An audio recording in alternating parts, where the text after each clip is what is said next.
Welcome back, guys. It's super great to have you. So can everyone see my screen? Are we good? Don, I can see you. So, all right, perfect. All right, so today we are in part 2 of a 6-piece masterclass series all about authenticity and how do you show up as your most authentic self, embracing it. So we spent last month really trying to dive in deep and figure out, all right, who are we to our core? And the more that we can spend in that space of really understanding who we are, it helps grow what I'm going to talk about later as your confidence tree. And so the idea behind the confidence tree is that the more that you learn about yourself and you embrace your authenticity, the deeper that your roots grow, so that whatever happens on the top side, whether the wind comes or whatnot, you as a tree are still rooted in who you are at your core to just kind of wear the weathers of life. So with that, let's do a quick review and get started for today. So we're going to revisit authenticity. What is authenticity? It is being true to your own personality, values, and spirit. And this can be seen and depicted in a plethora of lights. It is from dressing the way that you want to dress, talking the way that you talk, showing up as who you are, and also being respectful in the process. So there is a piece and a component that comes into the respect piece when you are showing up as your most authentic self, because ideally you want to respect yourself throughout this whole process as well, but really also staying true to who you are at your core, understanding your values and your spirit, and think about it in context of yourself. So a lot of times we are driven and we are given a lot of external factors that play into who we are. So a lot of programming exists back from generations before us. So a lot of programming can come from our grandparents, that can come from our parents. And so some of the beliefs and values that we have aren't necessarily true to us. And so thinking about this in a different context and really diving into who you are at your core is how you identify exactly who you are, what you want to be, and how you want to project yourself to the world. So what makes someone authentic? Well, it's when they're not afraid to be who they are. And you just feel good. You feel good in who you are. And so when we go back to that tree model, the deeper that you're able to grow your roots to feel good showing up as yourself in the most you version that you can, that is where that authenticity piece comes into play. And so what we want to do today is figure out, what do you do once you know these things? And how do you use that to really power into the future and to figure out exactly what your purpose and value that you bring to the table are? So that is where we're headed today. So we're going to have a reflection, because I know a lot of you guys don't do this on your own. So we're going to make time right now since you're already here. So if you want, you can turn off your camera, but please pull up a Word document or grab a piece of paper. We are going to take a deep dive in. And the question I want you to reflect on is, if you took off your mask, the mask of what you show to the world, and you can look at this in a couple of contexts. You can look at it in a business persona, or if you want to look at it in a personal persona, maybe how you show up in relationships, or how you are with your family, or just anything like that, where you feel that you aren't showing up as your most true version of yourself. If you took off that mask, who would you see? So I want you to start by looking at yourself. If you have a mirror handy, I want you to take a nice deep look at yourself. Or if you have one of these fantastic phones, you can use the FaceTime or like the reverse camera to make sure that you can see yourself. So with that, I'm going to give you 2 minutes. Take a deep look at yourself, and I want you to just freely write what you see. And I will be back here with you shortly in 2 minutes.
You have a little less than 1 minute remaining.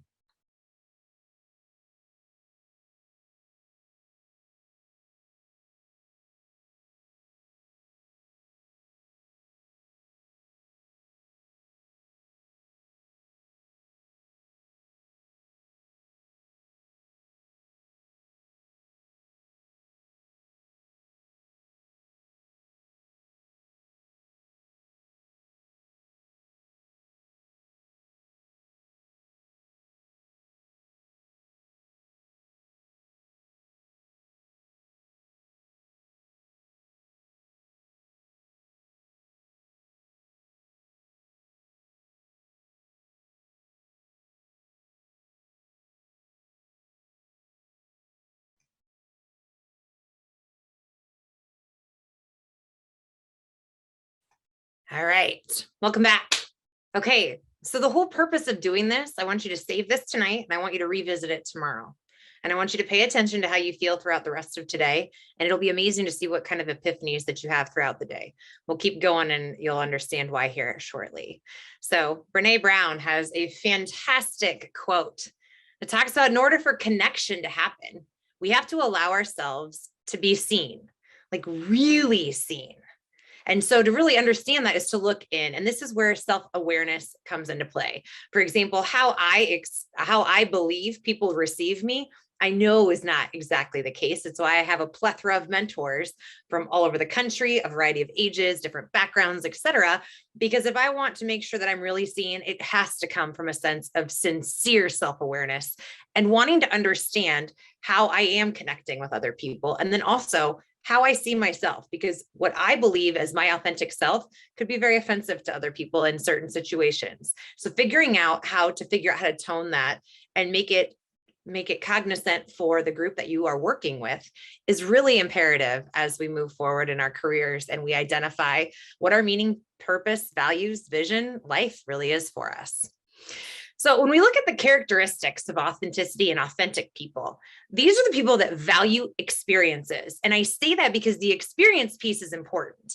They are not the people that are going to value things. They're not going to be those object hungry people, but they're the ones that want to go experience life because they understand that life is what happens to you when you're busy making plans, but also really to find out what is it that sets your soul on fire. You find that by trial and error, and you go out and you go seek life to figure out who you are all the way down to your core.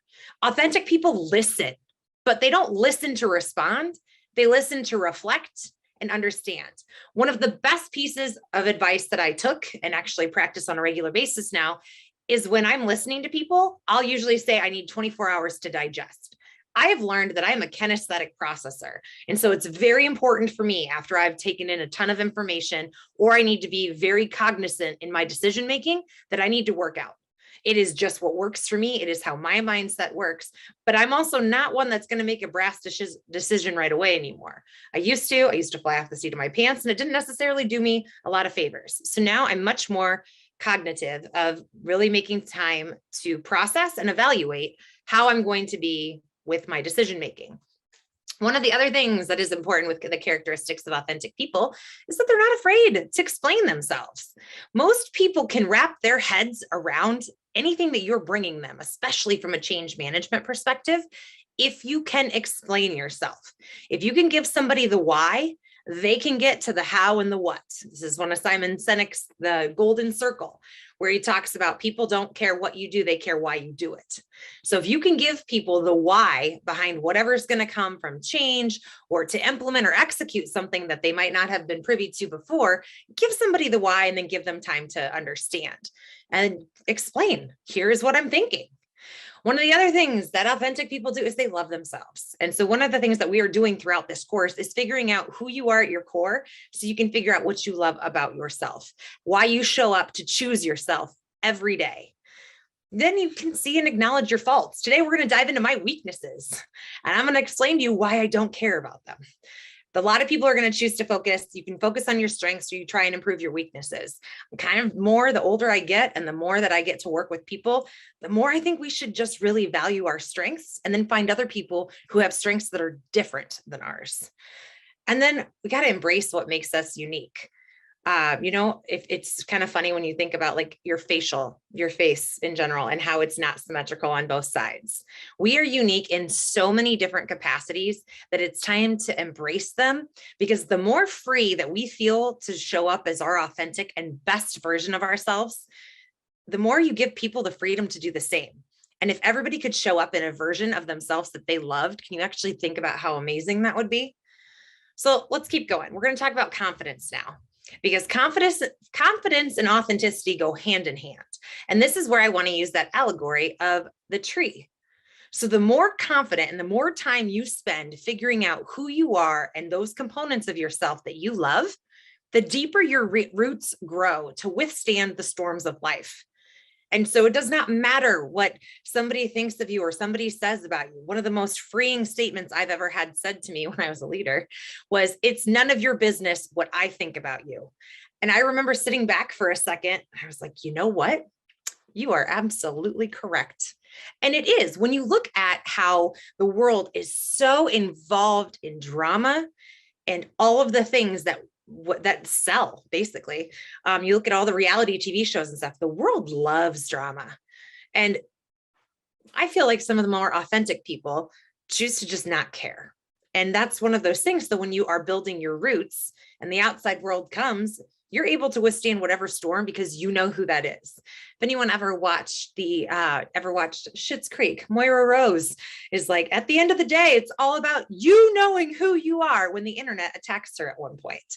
And it's funny because she's very dramatic about it. And she's obviously very bothered by the fact the internet thinks she's dead. But it's all about her coming back and being like, no, I'm here and I'm still fabulous and I'm awesome, because she is fabulous and awesome. She's Moira Rose.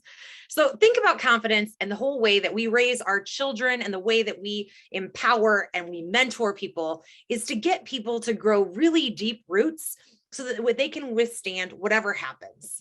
And however people are depicted and whatnot, standing true to who you are and believing in your values and your beliefs is all like being a deep rooted tree. So try and think about that as we continue on today. All right, so we've done some personal reflection. We've done some assessments.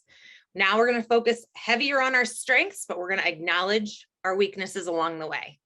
And so with that, I have another activity for you guys to do, which you do not have to do it now. You can, if you want to put it up on the screen while I walk through this. And if you choose to do this at a later time, I'm excited for you. So we are going to go through and figure out what makes us come alive. So last masterclass, I talked about strength finders. We talked about character assessments and figuring out exactly like what works for you, what doesn't work for you. And we assessed our personality. So this time we're going to figure out what sets your soul on fire, what actually brings you purpose and meaning in your life that makes you feel excited to be there. So this time I'm going to ask you guys to do a spark type assessment. And this is actually presented by the Good Life Project. When you do this assessment, it's pretty quick, probably under 10 minutes again, but it's going to identify your primary spark type, your shadow spark type, and your anti-spark type. And so I want you to dive into these, and we're going to use mine as an example, but we're going to show you how to reflect on these and how it actually plays into what you do in finding meaning and purpose in your life, which then helps you to live more as your authentic self. So we're going to harness that power of your authenticity and dump it into the spark type to see what it says. So your primary spark type, you take these assessment, you take these questions, and this is what it tells you. It's going to show you what your driver is. It's going to be, this is what gets you excited to do. And so whether you're paid to do this or not paid to do this right now, this is going to help you figure it out, especially if you are clueless right now. All right, we figured out, like, here's your foundational components. This is what makes up your personality. Here's your characteristics, but I want to know that fire and that passion. And we're going to figure out if you're currently in that spot or if we need to pivot. So this is where what you come alive with in your full self. And it makes it so that you're happy, healthy, and you're living in your most authentic purpose, full of connection and joy and really liking what you do, so that when you wake up in the morning and you're happy to be able to go to work, or you're happy to be able to pursue your passion, whatever that looks like for you. So me, I'm the advocate, which completely makes sense.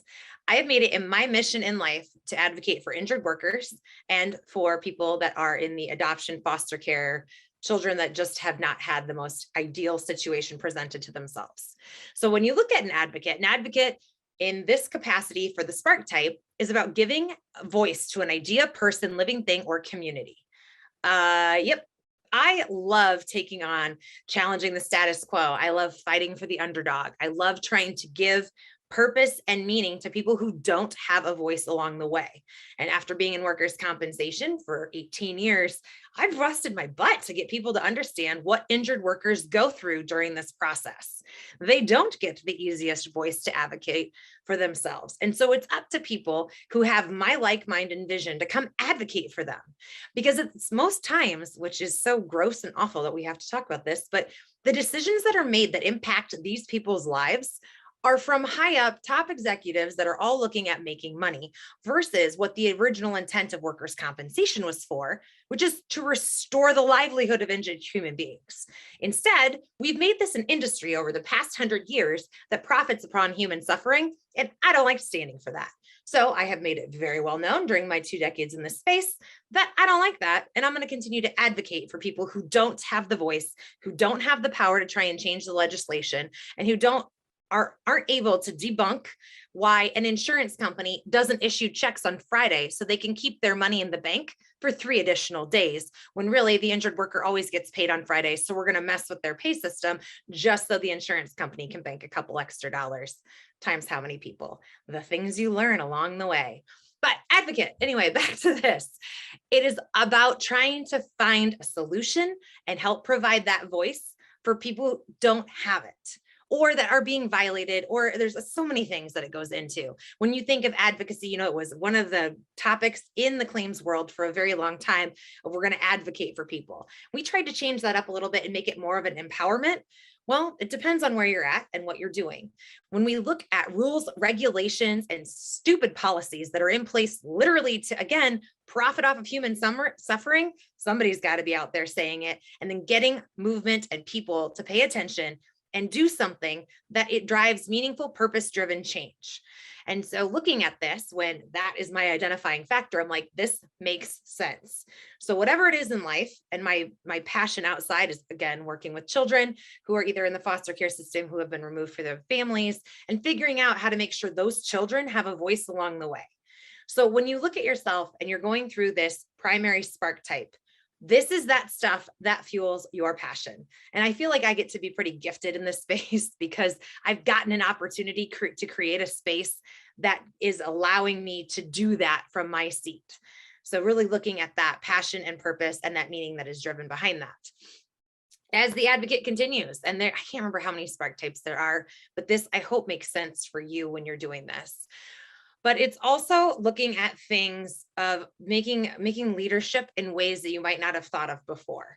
So for example, in this, advocates and warriors, they say, are common pairings of primary and shadow.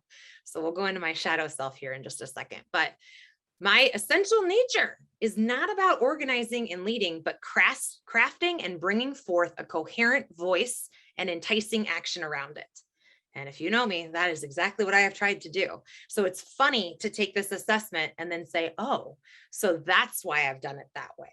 And then when you combine it with understanding your strength finders, your characteristics, and your personality type, a lot of this stuff kind of comes together. But this is the piece that's going to help you realize what your passion is if you have no idea what that is at this point. This makes sense for me. And again, if you know me, I hope that you're like, yep, that's her.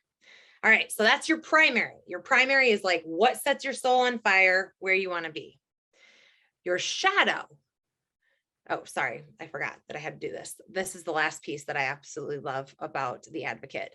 Advocate are thought of as rebels and troublemakers. And you know what? I hope if I don't leave the work comp space as anything else, I absolutely hope I left it being a rebel and a huge troublemaker and a pot stirrer to give some serious under the covers looking at about what happens, who profits, and how we have completely beat down people into a sense that it is unethical. We are lacking integrity, and our space needs that glitter and sparkles to really revitalize. So I hope your spark type does something like this for you, where you're like, yeah, that's me. And it made me proud. It made me feel like, yeah, that is my authentic self. That's exactly who I want to be. And when I looked at one of my top 5 strength finders is bravery. Well, bravery has to go in that. You don't see rebels that are weak and are very scared. They shy away from things. You see them lead and jump in and go forward and go try and tackle that injustice. So this is where, when you've got the questions for reflection on what superhero would you be, you should probably do some deep diving into that one. All right, I digress. Let's go back to your next one. So your next component is going to be your shadow spark type. So this is also very important to you. Kind of like last time when we talked about you've got that mirror approach. So you've got your beautiful shiny side that you want to give out to the world. And then you have that other side that we've got to acknowledge. So same with your spark type. You have your beautiful big one on the front, and then you have your shadow spark type.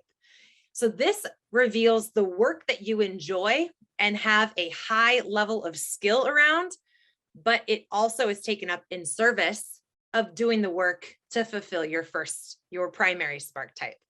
So for mine tends to be the warrior, which means that I find a really deep sense of satisfaction in the pursuit of leading others. And that's one of those things that I absolutely believe. I think it's very fun. I think if you can cultivate a vision and give people something to believe in that is bigger than themselves by cultivating meaning and purpose, that makes sense. Well, here comes the warrior. It also says that almost always in the service of doing the work of my primary spark type, it helps you do it at the highest possible level. And it's more of a means than it is an end. So how do I get to be the advocate? By really taking a part of that warrior self of that warrior shadow type and using them collectively to move whatever that vision is forward. So there is also an anti-spark type. So this is the third element that will show up in your profile when you do this. And I find this super funny, and I'm really excited to share this with you guys. This is the type of effort or work that comes least easily. And so if you were here last time, I told the story of Cecilia Radish. Like I'm 3 years old, I'm out on stage. You meet Cecilia Radish, and she takes the stage, and it's like this big 3-year-old with this huge personality. So this is kind of funny when you read about the anti is kind of like that stuff. You really have to cultivate some drive to want to do. So I got to find some ambition. I got to find some motivation and some inspiration for myself to become the anti. So when we look at this, mine's the performer. And I laughed about this when I took the assessment, and I'm like, but I like being around people. I love being out on stage. I can do this. I like talking to people, but that's not what fuels me. And I took a really long time of reflecting on this, because it's really, okay, so this is where, in order for me to be that advocate and to use the warrior skill sets to push meaningful change and purpose and cultivate people around a vision, I have to be able to elicit the performer to get that charismatic approach, to get people to want to be a part of something bigger than themselves. It doesn't necessarily mean I love it, and it doesn't mean that it comes easily. It just means that I have to do a lot more work to make sure that it helps out my other 2 spark types. And it doesn't mean that this work isn't important. It just doesn't call to me, and it's not what innately sets my soul on fire. Is it something that I need to be able to do the other 2? Yeah, it is for what I want to do, but it is a lot harder for me to focus in this capacity. And I say this in terms of when I go so if you ever take a class from me at Drake, I teach just like I give you guys speeches. Like I dump my heart and soul into it, and I give you everything so that when I leave on E, giving you everything I've got, and then I have to go refuel. It doesn't come naturally to me. I introvert and I want to get my energy back so I can go back and continue to be the advocate. And so when we talk about self-care along these processes, when we're doing this deep dives, this is where you got to figure out what recharges you too, because maybe you're not an advocate. Maybe you're a warrior all the way, or maybe you're a performer. There's learner. That's another one that's in here.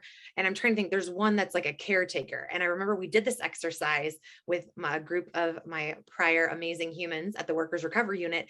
And lots of them came back as the nurturer, which makes sense. They're working in a workers recovery aspect, trying to help make good things happen for injured workers. So I was really happy to see we had a ton of nurturers working there. It means they were doing the right thing, and we'd hired the right people to make good, meaningful, effective change within the space we were working. So again, the anti isn't a bad thing. It's just something that you have to work a lot harder to drive yourself forward on. And I had to laugh when I saw this. It's like, oh, okay. Doesn't come easy. Wonder where that 3-year-old got it, but that's all good. So, all right, we've done some reflection. We have acknowledged we've really focused on pushing forward with our strengths, but now it's time to address our weaknesses. So with that, I want you to take a moment and I want you to identify and take a moment of being self-aware throughout this process and think just to yourself, and then you can write it down or put it in your Word document. What is one area that you know you need to work on? I'll give you 30 seconds to think on this or to write on it.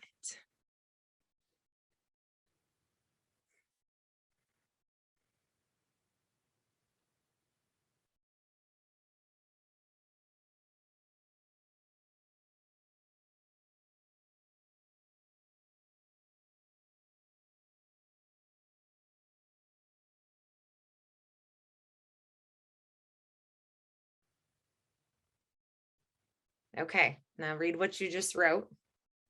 And now I'm going to ask you, do you care?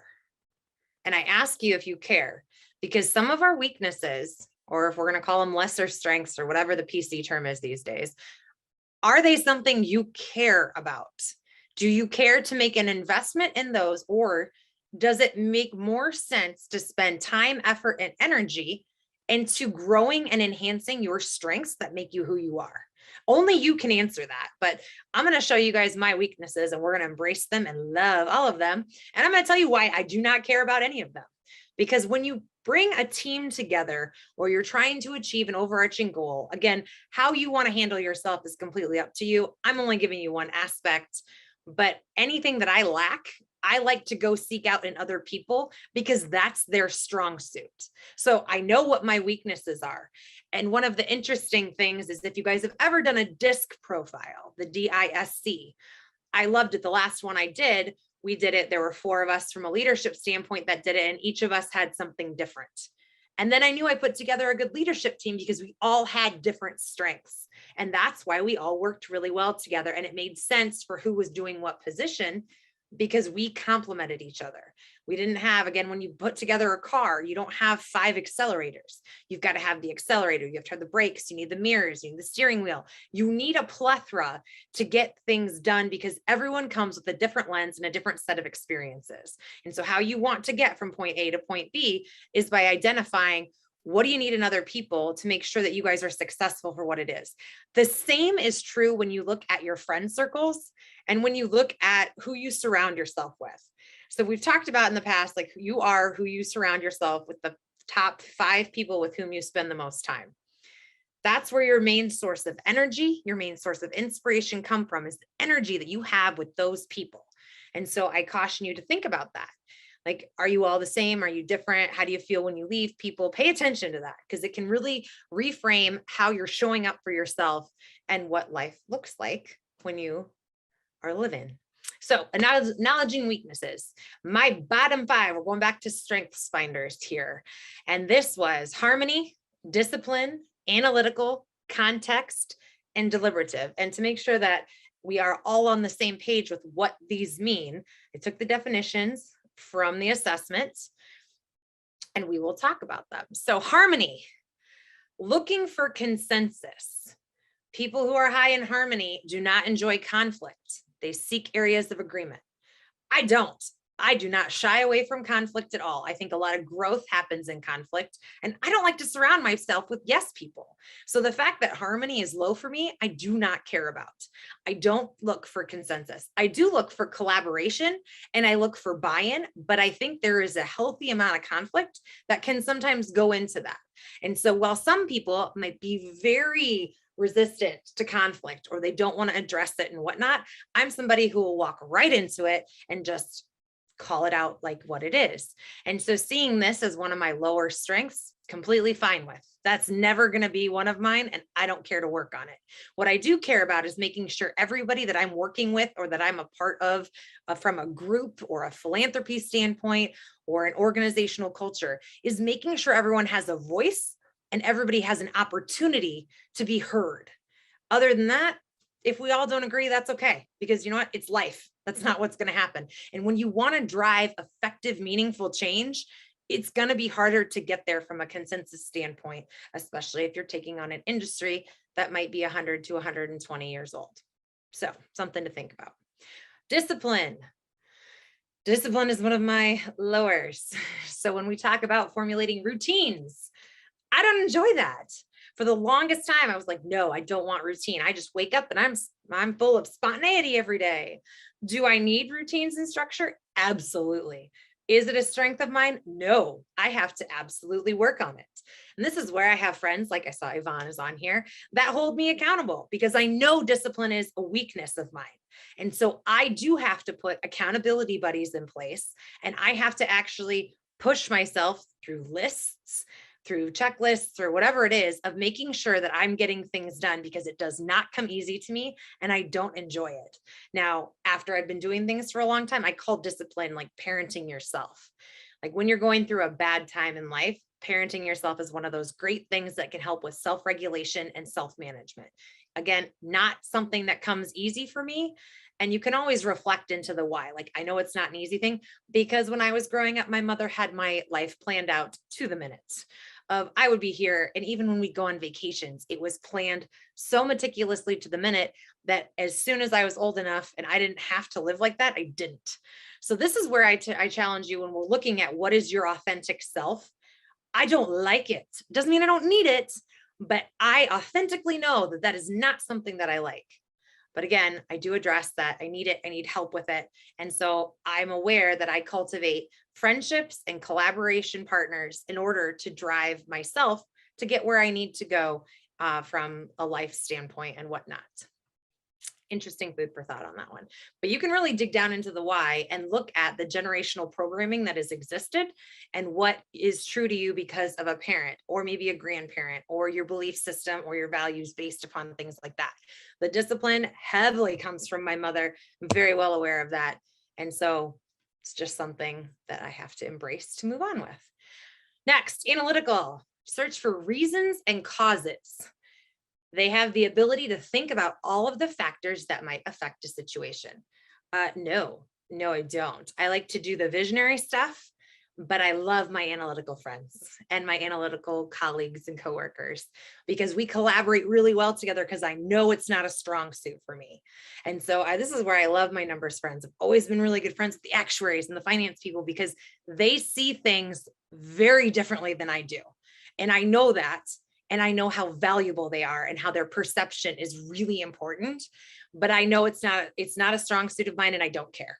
I just simply, that's not something I'm going to focus on. I'm going to find the other people who are innately strong in these categories to work with to get going of where I'm trying to drive meaning, purpose, change. And they can help me showcase getting down to that real root cause of, okay, if you make this change, here is the systemic impact that's going to happen.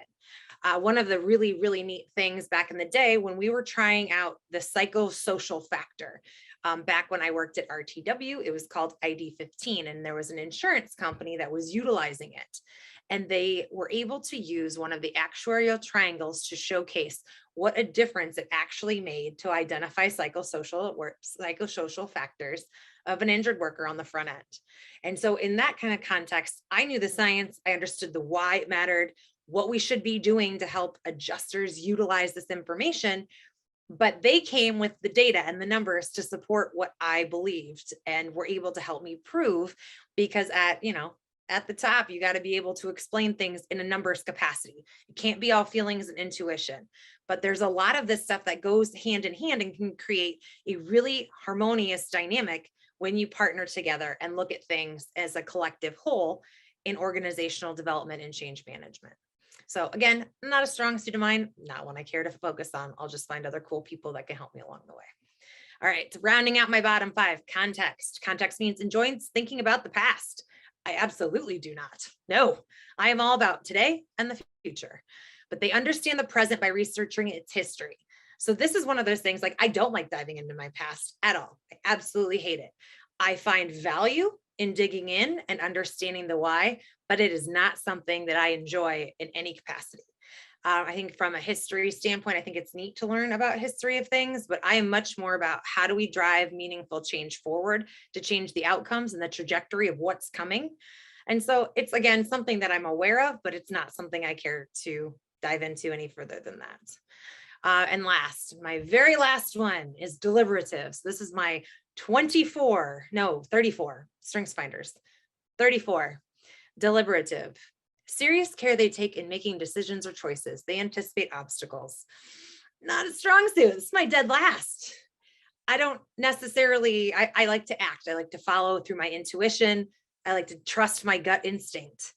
And so understanding that this is a very big weakness of mine, I just have to be cognizant of that. I never want to not trust my gut in any capacity. I think that there is a really heavy approach into, from my seat, I love being in tune with the energy and what happens when you're around different people and when you're making decisions, what energy you get off of them. And that's something I don't want to lose. So this is something I'm aware of, and I am happy that I'm aware of it. But again, probably not something that I'm going to put too much effort into. I'm just going to have to remind myself and then practice awareness around this. So when you are doing these and you're looking at, all right, what do I want to focus on? Maybe that's something that you want coaching in, but at least helps you pinpoint exactly what the factors are that may be something you want to work on, or if you want to focus on your strengths and just be aware of these things, or creating an awareness with the groups in which you're working with, or with your friend circles or your accountability partners of saying, hey, I know this is a weakness of mine. Can you help keep this in my frontal perspective? Like, make sure it's in my eyesight and I don't lose sight of it. So a lot of things that you can use and take away from a coaching element standpoint. So embracing your weaknesses. So next up, all right, we're aware of these things. We know what's going on. We now have our fuel and our purpose. We understand what our strengths are, what's going to fuel our passion, and where we want to focus our energy. Because understanding your weaknesses is all about where you're going to focus your energy. And only you can decide if you want to put effort and energy into focusing on your weaknesses or enhancing your strengths. That is up to you, and I support you with whatever endeavor you choose to do. So where do you focus from an authenticity standpoint? So let's say you're like, Claire, I just want to be more authentic. Number one thing to do, set boundaries. You treat people how they're going to treat you.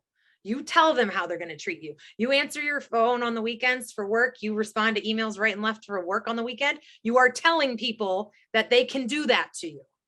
This is like one of my leadership things. And I think I have some of my team members on today. I don't email you on the weekends unless it's something like crazy, because that is your time. And I respect that, because that is a boundary that I did not always put in place, but it's imperative when you look at how people recharge. And what the pandemic has taught us is that we kind of blurred a lot of lines. And I want to make sure that my team members feel respected and that I feel respected when I'm with other people, such as my daughter. My family is incredibly important to me, but I have to set boundaries to make sure that that time is in place. So here comes my routine. Like, I don't like the routine stuff, but I had to be actively engaged in setting boundaries, not only for myself, but to respect my team members as well. It also provides a sense of respect for my daughter, that she knows that she's a priority during those times and whenever she needs something.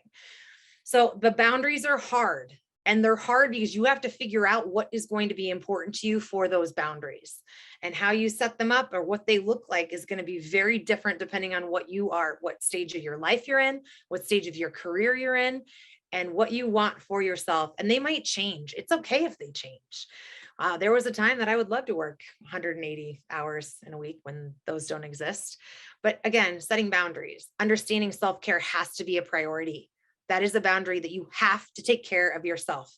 And if you don't take anything else away from today, understand that there is no one that is going to take care of you if you do not take care of yourself. So if you haven't made a doctor's appointment after the pandemic to get your blood work done because you might have gained a few pounds, you should do that. And make sure you're going to the dentist, and make sure you're getting your vision checked as needed. These are the things, like, you have to take care of yourself. You cannot expect other people to take care of themselves if you're not showcasing that as well. One of the other things, make sure that you take time for yourself in these capacities and looking at boundaries from that standpoint. If you go on vacation, go on vacation. People who work through their vacations, I understand that there are certain times that you need to, but all you're doing is teaching your team that they can't ever really take a vacation. We forget about the ripple effect, and why boundaries are so important is that because we all deserve that respect. And so thinking of it in these kind of contexts of making this very work heavy, but those boundaries are what are going to make and break organizational culture. So think about what those are for you. And then of course, personally, we've all got boundaries, like bedtimes can be boundaries, routine can be boundaries, how you let your child talk to you in public, where socks go. You can create a lot of different boundaries depending on what you're looking for. But one of the other things is to also walk away from toxic people. One of the things yesterday I did in my class at Drake, I'm teaching a leadership class there, is I challenged our class to go 24 hours without saying something negative, not about people, not engaging on social media, not watching the dramatic television, but just kind of trying to clear themselves of toxicity for 24 hours. So no negativity, no drama, no engaging in gossip, just for 24 hours. And it's interesting to see how mind frames will shift as a result of that. So I will also present the same challenge to you guys, and I look forward to hearing what happens. I'm only asking you to go 24 hours without saying something negative, gossipy, or doing anything toxic. Because what we think happens is we're just, maybe building camaraderie. It's fueling some part of you in some capacity, but is it the right area? And how do you then fuel yourself to make good things happen for other people and to be a bright, shiny light if you're fueling off of toxicity? One of the other things to pay attention to when we're looking at how we interact with other people, when you leave a conversation, how do you feel with that person? So Donna, you're right beneath me. So I'm gonna pick on you for a second. So when I call Donna and I leave a conversation with Donna and I am ready to take on the world, those are the people that you want to surround yourself with. Now, on the flip side, if there's somebody, I'm going to just use Joe Smith as an example, because I don't want to use anyone that's here. And I call Joe and I leave and I'm like, oh, I am drained. I think we all have friends or family members that we're aware of that we kind of call the Eeyore.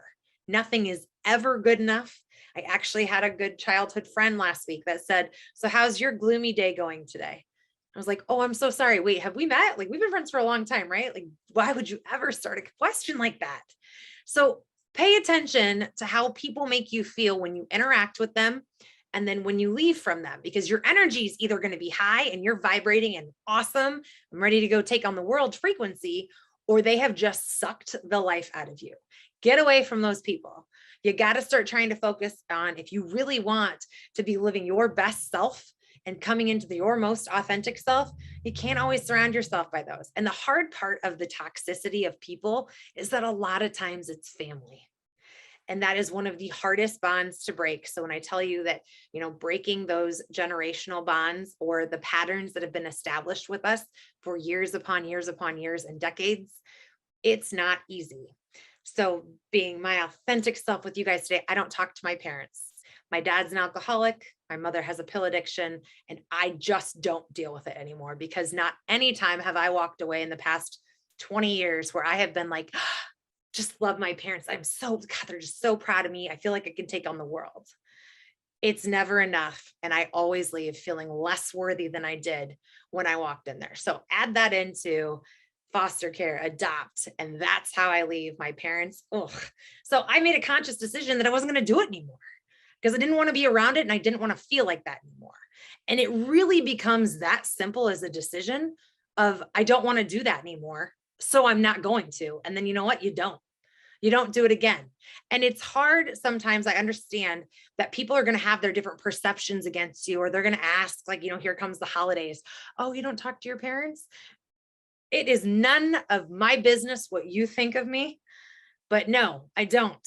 And I don't care, because this is for my health, and they're the boundaries that I've set forth for my daughter and I to have a healthy, happy life, and for me to live based as my authentic self and be happy.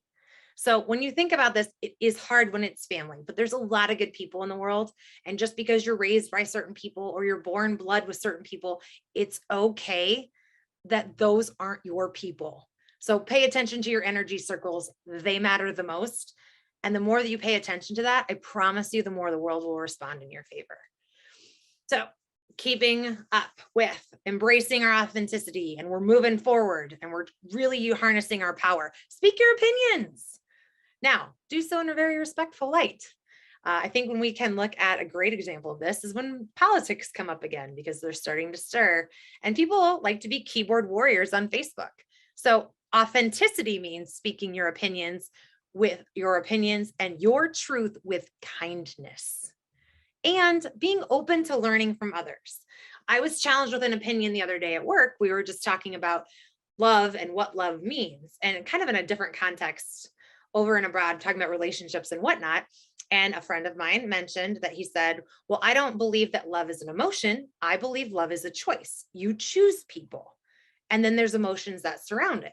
Now, I have never heard that philosophy before, but I went to it with an open mind and was like, interesting. So of course I internalize this, I process this, and I think about it in terms of a child being adopted.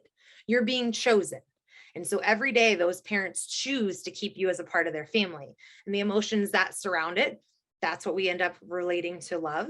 And so I'm like, okay, this is a different perspective. I've not thought about it in this capacity, but it makes sense. And it brought me peace and freedom with a lot of my childhood stuff, because that's the stuff that I like to go and dig into.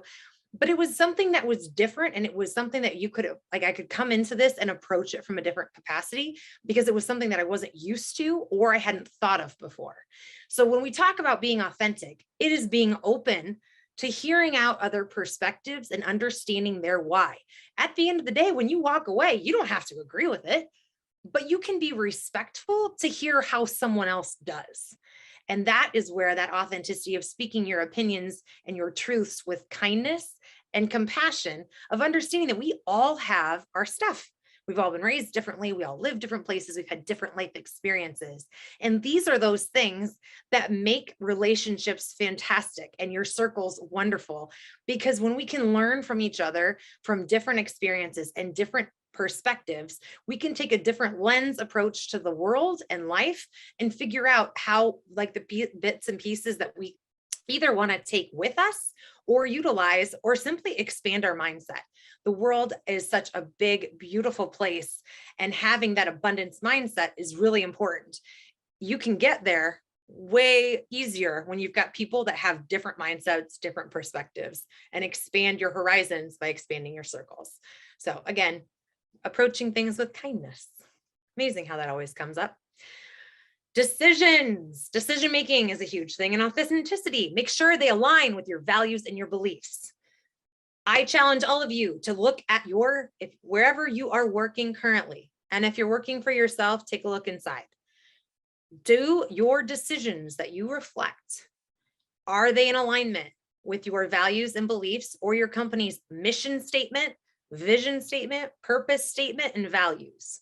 Because if your values don't align with the organization in which you're working for, that's going to be an issue. That's going to struggle. And if you're doing change management of any kind, if people don't align with the organization, it's really hard to get buy-in to do anything. I'm teaching a business strategy class right now, and we just went through the importance of mission and vision. It cultivates meaning and purpose for everybody that's a part of that. And so when you're in a decision-making capacity, it's very interesting when you just think about this. Do they align? Do your actions reflect your words? And at your root core, does all of that showcase in an alignment? So only you can figure that out for yourself. But I do challenge you to go check your company's mission, vision statement, purpose statement, and values, and see if they relate to you. And if they don't, something you might want to think about for the future, especially if you are not in your best spot. All right, authenticity. We are pursuing our passions. If you have no idea what that means, again, take your spark type. Let's see what it comes out with. But what sets your soul on fire? What makes you feel whole and excited about life, and that you want to jump out of bed screaming because you're so excited that you get to be alive another day to go do this? What gets you excited and passionate and purpose driven to go make cool stuff happen? And I mentioned this during our first session, but if you're looking for some inspirational stories, check out Pursue Your Passion. It's a podcast by Tyler Camerman.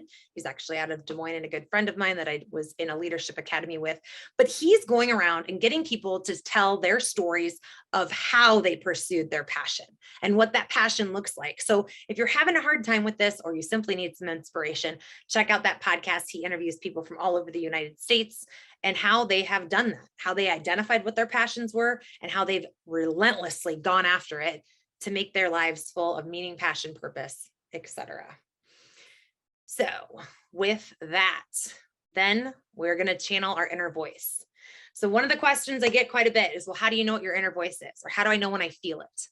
Okay, your intuition gives you nudges on a regular basis. A lot of times we dull them, and a lot of times we just move it on to the side and don't really think that that's what it is.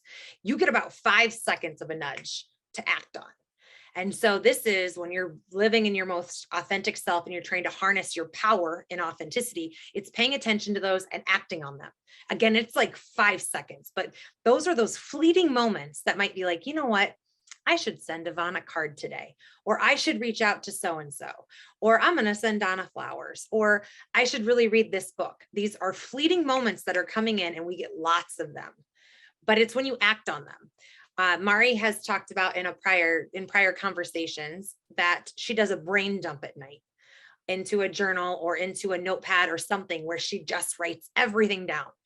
She's absolutely dumping out her inner voice of here's all the stuff that, oh my gosh, I was thinking about this and this and this and this. Acting on those is what separates the ordinary person from the extraordinary person. It is when you just simply, I can use this example. I was going to see a friend one day and I was getting flowers. There was a death in the family and I saw a sign. And I was like, I should buy that sign. I'm like, I don't know. I don't understand the meaning behind it. And the sign said, you are my sunshine. All right. So I'm not super close to this person at that point, but they've had a death in their family. I want to do something. And I get this like push by that sign. So I go and I give the flowers and I say, hey, I have no idea why, but I was given like a push that you would like this. And it was a very emotional response where she told me that that was a song with her and her mom. These are those moments that separate out ordinary people from extraordinary people. We get these moments millions of times a day. You just have to listen to it. One of the things, alcohol dulls this big time, guys. It helps you block it out. So I know that we all love our wine at night and whatnot. It kills your inner voice. It makes it a lot harder to listen to. Really taking time to meditate. Meditation helps you channel that and it makes that inner voice stronger. So you get quiet, you get clear, and this is where those messages come through in a completely different way. But when you get those nudges, pay attention and act on them. So if it is, I'm going to call Donna, or I'm going to call Annalise, or I'm going to call Yvonne. I don't know why, but I'm getting these messages that I should, or I'm getting a nudge, or I thought about this person today. Act on it. And start watching what happens, because it will be a domino effect or a ripple effect that will then help you strengthen this and start cultivating some amazing change that can come in your world. It will help you guide you to the next. You will go as far as you can, and then a new complete door or window will open and you'll get a whole new path right in front of you. You just have to put forth the effort. And I wholeheartedly believe this is exactly what separates people. All right, moving on. Vulnerability. This is one of those pieces that I know we're still wrestling with. No matter how authentic people get, there's always something. There's always like a little bit of a shield. This is where we keep that mask on, where it's like, I'm going to be vulnerable with you, but I'm not really. Or it's, I'm going to tell you everything under the sun about me, but you'll never know who I am. People that are good in this vulnerability space, people are good at making people feel like we're in this vulnerable space that we can establish some human connectivity. Authentic people live it. I have met amazing people that you feel incredibly connected to that have never told you a single thing about themselves. It's fascinating to me. But vulnerability gives you a different power. Like if we're talking about superpowers, vulnerability is a good one, because in the space of vulnerability, you allow other people to be seen heard, acknowledged, and valued for who they am at this moment in time. They don't have to be perfect. They don't have to be everything in order, but we allow people the space to breathe and the space to exist as they are.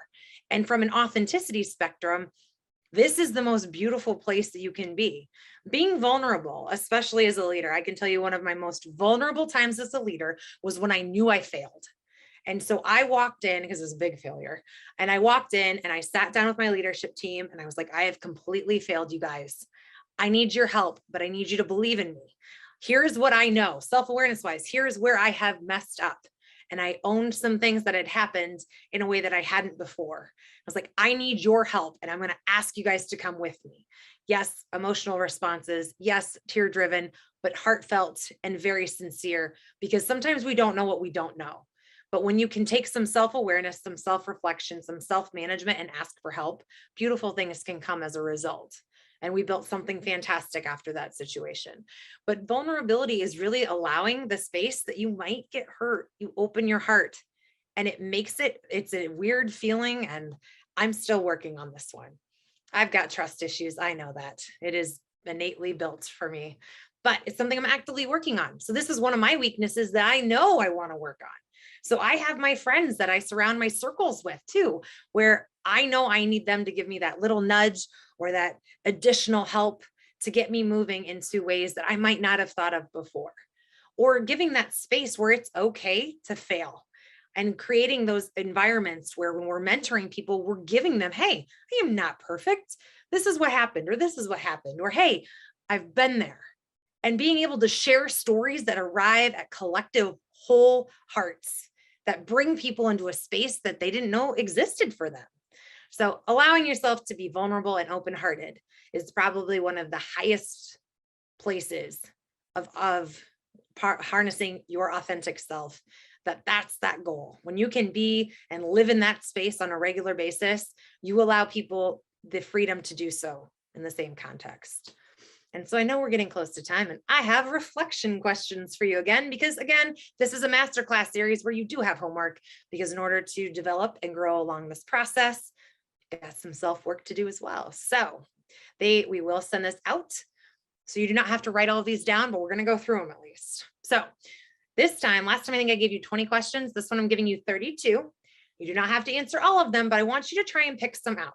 Even if you simply pick a question in the morning, give yourself 5 minutes to reflect on it. As little as 2 minutes, just give yourself 2 minutes of time to reflect on something. Write it out. Write it out. There's something so therapeutic about writing, or dictate it into your phone, or put it into your notes, whatever you want to do. Maybe make yourself a voice memo, but give yourself some reflection time to really harness getting used to who you are as yourself, identifying what's important to you, and creating the space for you to breathe. Because sometimes you'll write things that your head is not thinking. I did that the other day, and it was fascinating to me. And then I reread it the next morning, and I was like, ooh, interesting. So write 5 affirmations that represent how you see yourself, you'd like to see about yourself. Highly challenge you to do that first thing in the morning, because it's going to be fresh and your body's going to write exactly what you need. What kind of music makes you feel most you? Okay. There is nothing more awesome than dancing around your house when no one's watching. There is nothing that is more fun. I did it right before I came on here. It is super fun to do, because it's when you are your most authentic self and no one's watching, and who cares if they were. I'm sure my neighbors are like, what is she doing now? But then create a playlist. Make a feel good playlist so that when you get up in the morning, you know this is exactly what you want to do. What is something you absolutely know to be true? Write a time you felt profoundly at peace or completely filled with joy. If you had a day to do anything you want, what would you do and why? I asked you this last time, but I'm going to ask you it again, because we're in a different place than we were a month ago. And so I want you to think about that. You can do this for as little as 2 minutes a day. What do you love most about yourself? You just looked at yourself in the mirror or through your phone or whatnot.